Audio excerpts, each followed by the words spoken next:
मंत्री निर्मला सीतारमण 1 फरवरी को केंद्रीय बजट पेश करने वाली हैं। देश भर के अलग अलग वर्ग अपनी अपनी मांग रख रहे हैं। इस बार का बजट मोदी सरकार के तीसरे कार्यकाल का दूसरा और वित्त मंत्री निर्मला सीतारमण का 8वां बजट होगा। देश के अलग अलग सेक्टर की नजर आने वाले बजट पर टिकी है। जैसलमेर की 70 से 80% जनता प्रत्यक्ष और अप्रत्यक्ष रूप से पर्यटन पर आश्रित है। ऐसे में जैसलमेर के पर्यटन व्यवसायी भी इस बार बजट को लेकर खासा उम्मीद लगाए बैठे हैं। क्या कुछ है उनकी उम्मीदें, क्या कुछ है उनकी मांग केंद्र सरकार से, एक खास रिपोर्ट देखिए। राजस्थान के तमाम रंग जैसलमेर में दिखते हैं। यहाँ कलात्मक हवेलियाँ हैं और रेगिस्तान में नकलिस्तान का एहसास करवाने वाला गढ़ीसर सरोवर भी। इसे निहारने के लिए पर्यटक आते हैं, लेकिन आपको बता दूं कि यहाँ की 70 से 80% जनता जो है वो इसी व्यवसाय पर निर्भर करती है। लेकिन क्या उनको उम्मीदें हैं इस बजट से और वो क्या सोचते हैं आने वाले दिनों में बजट को लेकर, कितने डेवलपमेंट्स होंगे और पिछले सालों में जो कुछ मिला है और अब क्या बाकी है। बाकी होना लाजमी है क्योंकि 140 करोड़ की जनता है और लोग लगातार जो है वो बजट को लेकर उत्सुक भी है। पर्यटन व्यवसायी क्या कुछ कहते हैं, उनसे बात करते हैं। क्या लगता है बजट में क्या कुछ जो है वो मिलना चाहिए? देखिए, ऐसा है, आज के महंगाई के दौर में जो आज चल रहा है, आप देख ही रहे हो, कलाकारों के लिए, दुकानदारों के लिए जो मॉन्यूमेंट लेके बैठे हैं, जो हेरिटेज हवेली लेके बैठे हैं, जो हेरिटेज फोर्ट के अंदर बैठे हैं, उनके लिए बजट के अंदर उम्मीदें हम सरकार से यही करते हैं कि वो ऐसी योजना चलाए जिसमें से जो संस्कृति, जो धरोहर को बचा के रखे, उनको कम से कम सहयोग दें। एक आर्टिजन के रूप में, एक धरोहर के रूप में, जो इतनी बड़ी बड़ी मॉन्यूमेंट लेके बैठे हैं वर्षों से, जो आज इसको मेंटेन कर रहे हैं इस किले को, तो इसके प्रति वो थोड़ा ध्यान दें। जैसे भारत सरकार कला एवं संस्कृति मिनिस्ट्री चला रही है, वैसी राजस्थान की भी एक मिनिस्ट्री है, उसको भी थोड़ा कला और संस्कृति और पर्यटन विभाग को यहाँ पे थोड़ा ध्यान देना चाहिए ताकि लोगों का लोकल मार्केट बने। और जो ये दुकानदारी चल रही है बाहर, ये बहुत बड़े बड़े स्कैम हो रहे हैं, जो यहाँ के लोकल फुटकर व्यापारी 50 सालों से व्यापार करें, तो उनके लिए कोई ऐसी योजना है जो उनको कोई आर्थिक सहयोग दे, तो वो कला के लिए थोड़ा कुछ काम करे। प्रशासन, केंद्र सरकार ने बहुत कुछ दिया। यहाँ जो रेलवे स्टेशन है उसको भारत के 134 रेलवे स्टेशन उसको चुना गया है, तो बहुत अच्छा रेलवे स्टेशन बन रहा है। बिना कनेक्टिविटी के टूरिस्ट जैसलमेर में आएगा नहीं। तो हमारा सरकार से यही निवेदन कि रेलवे स्टेशन वाला कार्य जल्दी करे, विशेष पैकेज को जैसलमेर के टूरिज्म के लिए प्रमोट करे। ऑल ओवर इंडिया में टूरिज्म के लिए कुछ वैसा कुछ मिलता नहीं है, तो हमारा जैसलमेर पूरा डिपेंड टूरिज्म के ऊपर है। तो यहाँ के लिए कनेक्टिविटी को विशेष पैकेज सुविधाएं, ये एक स्पेशल पैकेज कुछ इसके लिए टूरिज्म के लिए बनना चाहिए, जिससे क्या लोकल जो आर्ट क्राफ्ट के लोग हैं उनको भी कुछ ना कुछ यहाँ पे मिले। क्या लगता है कितनी महिलाएं ऐसी है जो घरों में बैठकर काम कर रही है, उन्हें प्रमोट करने की जरूरत है? इससे पर्यटन और महिला सशक्तिकरण दोनों होगा। यहाँ का जो पूरा बॉर्डर एरिया है वो बॉर्डर टूरिज्म के साथ साथ बॉर्डर कल्चरल भी होना चाहिए। केवल टूरिज्म देखने नहीं है, बॉर्डर देखने नहीं है, यहाँ का कल्चर देखने भी है।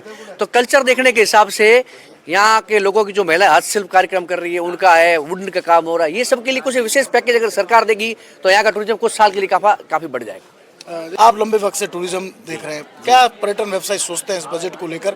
खासकर अगर बात करें तो मॉन्यूमेंट्स जो है वो किस तरह नए डेवलप हो और किस तरह के स्लैब्स को बदलाव किया जाए? मैं एक पहले तो बोलना चाहता हूँ कि तन्नोट के लिए, तन्नोट को अगर वो बॉर्डर एरिया के हिसाब से, जैसे अपने वाघा बॉर्डर है, तो जैसा डेवलप हुआ है वैसा यहाँ पे भी हो सकता है और हम चाहते हैं कि उसको भी उसी तरह से डेवलप करें तो यहाँ टूरिज़्म बहुत बढ़ेगा। क्योंकि ऐसे भी तन्नोट अभी बहुत ज़्यादा टूरिस्ट जाने लगे हैं, तो उसके होने से, बॉर्डर होने से और ज़्यादा बढ़ेगा और ये हम सब के लिए बेनिफिट है कि टूरिज़्म बहुत बढ़ जाएगा यहाँ। और दूसरा मुझे ये नए बजट में ये बोलना है कि जो जीएसटी फ्री स्लैब है वो 40 लाख तक का है और वो काफ़ी समय हो गया उसको। अब मैं चाहता हूँ कि वो 60 और 70 के बीच में हो, क्योंकि छोटे व्यवसायी 80% जो है छोटे व्यवसायी हैं, तो उनको ये फ़ायदा मिलना चाहिए क्योंकि हर जगह महंगाई बढ़ रही है, तो उस हिसाब से ये बेनिफिट हमें मिलना चाहिए। छोटे छोटे व्यापारी, उन्हें किस तरह कोई योजना बनाई जाए या किस तरह पर्यटन से जोड़ा जा सकता है? इसमें हमारे लिए कोई ऐसी योजनाएं लाई जाए जो हम छोटे व्यापारी हैं उनके लिए लोन की व्यवस्था या हाट मार्केट को व्यवस्थित करने की व्यवस्था की जाए और छोटे व्यापारियों का एक समूह बना के हमें कुछ बैंकिंग जो सुविधाएं वो उपलब्ध करे जाए। दूसरा, जो हमारे यहाँ का जो टूरिस्ट आ रहा है उसको फुल व्यवस्थाएं दी जाए, साफ सफाई दी जाए, टूरिस्ट को बढ़ावा दी जाए, प्रमोट किया जाए, इसका एम्बेसडर बनाया जाए, तो उससे हमें बहुत ऐसे टूरिस्ट आएंगे तो हमें भी रोजी रोटी मिल के टूरिज़्म को हमें भी सहयोग करने का फ़ायदा मिलेगा। कि जो हमारे यहाँ पे जो टूरिस्ट आता है वो बहुत बड़ी एक्सपेक्टेशन लेके आता है कि उसको यहाँ पे कल्चरल और जो पुरानी हमारी स्थापत्य कला है या हस्तकला है, जो उसकी कार्विंग है, या जो पुराने चीज़ें हैं, पुरानी चीज़ों में हम पुराने बर्तन ले सकते हैं, पुराने दरवाजे ले सकते हैं, या लकड़ी की या हाथ की पुरानी पीतल की बनी हुई चीज़ें ले सकते हैं। उसको देखने के लिए टूरिस्ट आता है, तो उसको हमें प्रमोट करने की बहुत ज़रूरत है, क्योंकि यहाँ पे जो छोटी छोटी दुकानें हैं उसमें बहुत ही अच्छा और बहुत ही यूनिक और बहुत ही जेन्युइन सामान मिलता है, लेकिन टूरिस्ट वहाँ तक पहुँच नहीं पाता है। अगर विदेश से टूरिस्ट पहुँच नहीं पाता है, इंडियन टूरिस्ट भी है काफ़ी वो नहीं पहुँच पाता है, तो उसको प्रमोट करने के लिए, उसके लिए कोई ऐसा कोई रास्ता निकाला जाए जिससे टूरिस्ट वहाँ तक पहुँच सके और हम उन चीज़ों को प्रमोट कर सके, और हमारी उन जो आर्ट है, जो बची हुई आर्ट है, जो जेन्युइन आर्ट है, वो लोगों तक पहुँच सके, जिसको टूरिस्ट देख के सच में उनको लगे कि हमने कुछ रियल, ऑथेंटिक और अच्छा चीज़ देखी है। एक अंतिम सवाल लेना चाहूँगा। जब हम बात करते हैं राजस्थान की, तो लोक संगीत बहुत ज़्यादा इम्पोर्टेंट है। काफ़ी कलाकार इंटरनेशनल लेवल पर पहुंच चुके हैं, लेकिन अभी भी ज़रूरत है उन्हें प्रोत्साहन की। अभी भी वो लोग जो है वो मॉन्यूमेंट्स के बाहर गाते बजाते हैं, उनके लिए क्या बजट में कर सकते हैं? ऐसा है, इसके लिए बजट में अलग से कोई संस्था बना दी जाए, ताकि उससे कुछ बजट दे करके उनको डेवलप किया जाए।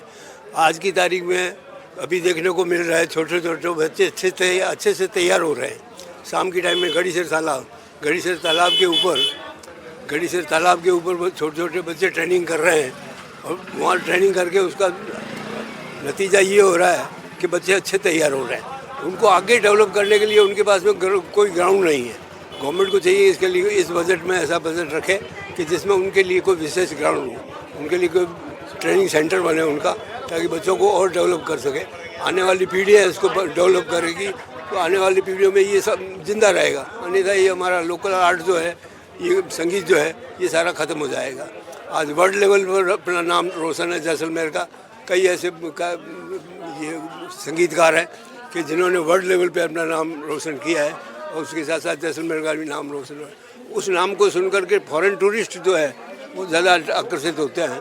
अभी हम देख रहे हैं शहर में जितनी भी होटलें हैं, शाम के टाइम में वो बैठते हैं, एंजॉय करते हैं, संगीतकारों को बुलाते हैं, जो भी अपना पैसा अपनी तरफ से उनको बेनिफिट देते हैं, और वो अपना घंटा 2 घंटा एंजॉय करते हैं।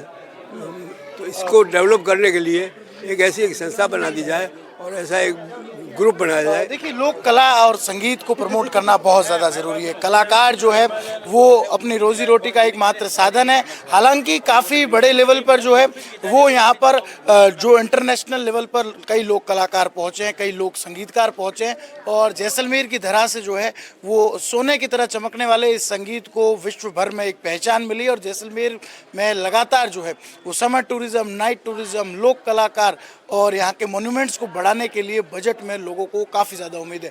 काफ़ी कुछ मिल चुका है, काफ़ी कुछ बाकी है और लाजमी भी है। उम्मीद है कि आने वाले वक्त में बजट के माध्यम से जैसलमेर के पर्यटन को और ज़्यादा संबल मिलेगा। श्रीकांत सैनी टीवी, जैसलमेर। हमारे सहयोगी श्रीकांत व्यास की रिपोर्ट देख रहे थे आप जैसलमेर से। इससे पहले बीकानेर से हमने आपको तमाम लोगों की बात सुनवाई, और उससे पहले अन्य शहरों से यानी उदयपुर से भी आपने जाना कि किस तरीके से लोग खासा उम्मीद लगाए बैठे हैं आगामी बजट से। केंद्र और राज्य सरकार दोनों ही का बजट फरवरी में आ जाएगा।